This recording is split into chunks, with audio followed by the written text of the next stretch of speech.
Now, when it comes to this hikmah Melayu thing, I'll just give you one example. Let's look at the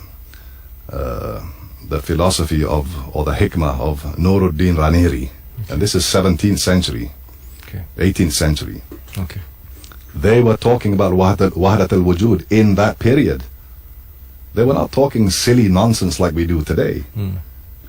They were talking about this kind of thing, but they were talking about it in such a way that they were using such rich language that they had to also explain the language that they were using, the Malay language, the terminologies they were using, so that people can understand. And not just anybody. It was meant for a certain segment of the population, the ones who were berilmu, what we were saying in Malay language, berilmu, not the awam. You know. So I mean, look at that. That's 17th, 18th century. We have Nuruddin Raneri talking about wahdat al-wujud, and this is the kind of questions they were raising and talking about. What do we talk about today? No, I mean, I'm just asking now, what do we talk about today? If we are talking about this kind of thing, we're talking about wahdat al-wujud 200 years ago, 300 years ago. What are we talking about today? Today we have a small problem.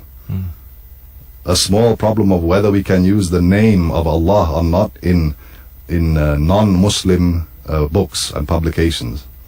And not a single Malayu, not a single ulama today, not a single ustad today has been able to reply and to answer this. I have written something in 2007, and at that time I already said that this name of Allah cannot be used cannot be used by the non-Muslim in their liturgies, simply because Allah is not the object of their worship. Therefore they have no right to use it. It's a simple thing. We have already argued many points about this in the newspaper for the awam, for people to understand. We have also explained how it has become corrupted, how the government bodies did nothing about this and perpetuated this, how the what do you call it, the institution of the Raja Melayu have kept silent largely about this problem. And it's a small problem actually, but it became a mountain